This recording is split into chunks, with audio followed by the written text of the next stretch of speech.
Thresher की एक और वीडियो में आपका स्वागत है। भाइयों, आज की वीडियो में हम बात करने वाले हैं मसूर की फसल को हम हार्वेस्टिंग करने के बाद अपनी थ्रेसर मशीन से कैसे निकासी करेंगे। तो आज की वीडियो पे ये पूरी वीडियो इसी पे आधारित है। और अगर आप मसूर की खेती करते हैं और आपके पास इस तरीके का थ्रेसर है जो गेहूं निकालने वाला है, उस गेहूं वाले थ्रेसर से अगर हम मसूर की फसल निकालेंगे तो किस ट्रिक से निकालेंगे।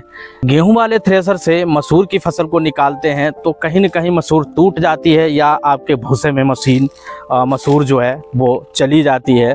तो उसी को आज हम कवर अप करेंगे और इस मल्टी क्रॉप थ्रेसर से कैसे कवर करेंगे, जो कि स्पेशल बनाया गया है गेहूं की फसल को निकालने के लिए। लेकिन मैं इस थ्रेसर से आज मैं मसूर को भी निकाल के दिखाऊंगा और बहुत कम टूटेगी, ना के बराबर मसूर भी टूटेगी कम, और भूसे में भी मसूर का दाना एक भी नहीं जाएगा। क्योंकि भाइयों, इस तरीके की मसूर है, मैंने इसको लेबर से उखड़वा दिया था और खेत में कम से कम 3-4 दिन सूख के लिए डलवा दिया था, तो अच्छे से सूख गई है। और प्रॉपर तरीके से सूखने के बाद मसूर हमारी कुछ इस प्रकार से है। अभी आप स्क्रीन पे देखेंगे तो ऐसी आपको मसूर दिखेगी। भाइयों, इस मसूर की हमने शुरू में जब बुआई करी थी तो इसकी एक वीडियो भी मैंने क्रिएट करी थी और बताया था कि आज हम अपने खेत में मसूर की फसल को बो रहे हैं और किस तरीके से बो रहे हैं। अब आज उसका निचोड़ यानी प्रोडक्शन जो निकलेगा, जो पैदावार हुई है इन 3 महीनों के बाद, तो वो कैसा रहा रिजल्ट वो भी बताएंगे। पूरा इस वीडियो को अंत तक देखना, पूरा मज़ा आने वाला है, क्योंकि इस तरीके की वीडियोस आपको बहुत कम देखने को इस चैनल पे मिलेंगी। और भाइयों, यहाँ पे निकासी का कार्य बहुत तेज़ी से चालू हो कर दिया गया है। इस तरीके से देखेंगे तो ये मल्टी क्रॉप थ्रेसर है, मसूर की फसल को डाल रहे हैं इसमें। और यहाँ से थ्रेसर जो है आरपीएम बहुत ही ध्यान से रखने होते हैं, क्योंकि अगर आरपीएम तेज करेंगे तो मैंने शुरू में आरपीएम लगभग 1300 और 1400 के बीच में रखा था, तो मसूर काफ़ी टूटी हुई दिखाई दी मुझे। तो मुझे लगा कि मसूर ज़्यादा टूट रही है और इस तरीके से अगर टूटती तो पूरी मसूर जो है दाल बन जाती, जो कि आमतौर पे परचूनी की दुकानों पे बहुत ईजिली तरीके से अवेलेबल है। तो यहाँ पे मुझे मसूर को सही से रखना था, तो अभी आपको दिखाएंगे। तो यहाँ पे 1300 आरपीएम पे मसूर जो देखेंगे तो लगभग 20% मसूर टूट चुकी है। तो हमें क्या करना है कि इस मसूर को रोकना है और कम से कम टूटे, ये मुझे देखना है। तो ये सेट करना है। तो यहाँ पे अभी आपको दिखाएंगे। अभी ज़्यादा नहीं निकला है माल, ऐसे ही निकला है 5-7 किलो ही लगभग। भूसा जो है बहुत ही महीन निकल रहा है। अभी आप देखेंगे थ्रेसर में, जैसा कि छोटा भाई अभी हमारा देख भी रहा है। और यहाँ पे मैंने कहा ज़रा चेक करो, अगर इसमें जो है अगर दाना जा रहा है तो आरपीएम और ज़्यादा डाउन करो। तो मैं उसको बराबर इशारा कर रहा हूँ कि आरपीएम इसके और थोड़ा कम करो। मसूर जो है वो टूट रही है, तो आरपीएम यहाँ पे कम कर रहा है। और फिर देखेंगे कि इसमें जो है टूट कम हुई है कि नहीं हुई है, वो दिखाएंगे। भाइयों, मल्टी क्रॉप थ्रेसर एक अलग लेवल का होता है, उसमें जाली चेंज करनी होती है। अभी आप देखेंगे तो यहाँ पे आरपीएम जो है वो मैंने स्लो डाउन कर दिए हैं, 11 का आरपीएम हो रखा है लगभग। और मसूर जो है लगभग 5% ही टूट रही है, और यही मुझे चाहिए था। तो यहाँ पे बहुत ही अच्छा लगा मुझे। तो आरपीएम देखेंगे 10 और 11 के बीच में ट्रैक्टर के आरपीएम रखे गए हैं।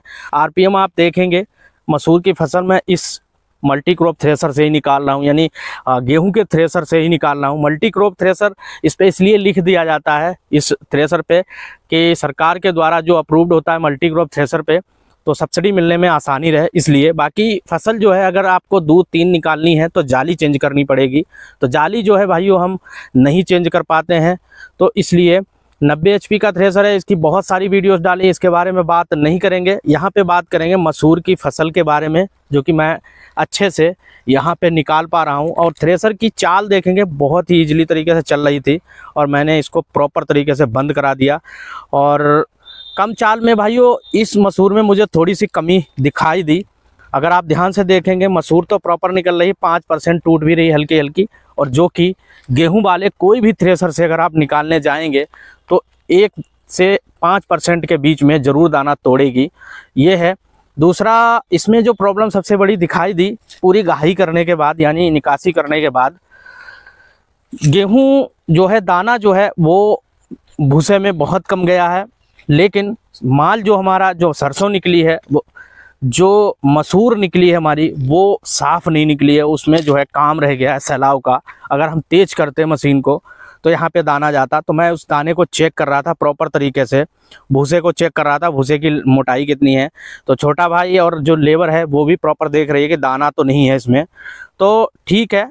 तो यहाँ पे जो डिसीजन निकला था वो ये निकला था कि भाई दाना बिल्कुल भी नहीं जा रहा है, और अगर 1-2% दाना जा भी रहा है तो कोई दिक्कत वाली बात नहीं है, क्योंकि कोई भी हार्वेस्टिंग मशीन से आप निकालेंगे फसल को तो थोड़ा बहुत दाना ज़रूर जाएगा। तो ये पूरा एक वीडियो बनाई गई है कि अगर आप मसूर को अपने गेहूं वाले थ्रेसर से निकालना चाहते हैं तो आरपीएम पे ध्यान रखिए। फसल आपकी प्रॉपर सूखी हुई होनी चाहिए। फसल को आपको बहुत तेज़ी से नहीं डालना, थोड़ा थोड़ा डालना है। दूसरा, गेहूं की तरह बिल्कुल साफ तो नहीं निकलती है मसूर, क्योंकि उसमें जो काम है वो सैलाव का रह जाता है दोबारा करने के लिए। दूसरा, काफ़ी बढ़िया है परफॉर्मेंस आपको दूसरे के। अगर आपके पास गेहूं के थ्रेसर है तो अच्छे से आप निकलवा सकते हैं। और अगर आपके एरिया में इस तरीके का कोई मल्टी क्रॉप थ्रेसर नहीं है जो 16-17 फसलें एक साथ में निकाल दे और उसकी जालियां टाइम टू टाइम चेंज करता रहे फसल के हिसाब से, तो ऐसा अगर कोई भी थ्रेसर मशीन नहीं है किसी भी प्रकार की, तो आप इस गेहूं वाली थ्रेसर से अच्छे से निकाल सकते हैं। इससे मैंने लाही भी इस सीज़न अपनी 4.5 बीघे, लगभग 4 बीघे करीब निकाली थी। तो भाइयों, प्रोडक्शन की अगर हम बात करते हैं तो यहाँ पे जो 1.5 बीघा 2 बीघे का जो चक था उसमें जो प्रोडक्शन मुझे मिला था इस मसूर से, वो लगभग 80 किलो प्रति बीघे के हिसाब से निकला था एवरेज में। तो 3-3.5 कट्टे इस पूरे प्लॉट में निकले हैं, 4 करीब हो जाते हैं लगभग में। तो इस तरीके से इस वीडियो में मैं यही चीज़ दिखाना चाह रहा था। आज की वीडियो यहीं पे हम भाइयों रोकेंगे, अगली वीडियो फिर मिलेंगे। जय हिंद, नमस्कार, वंदे मातरम।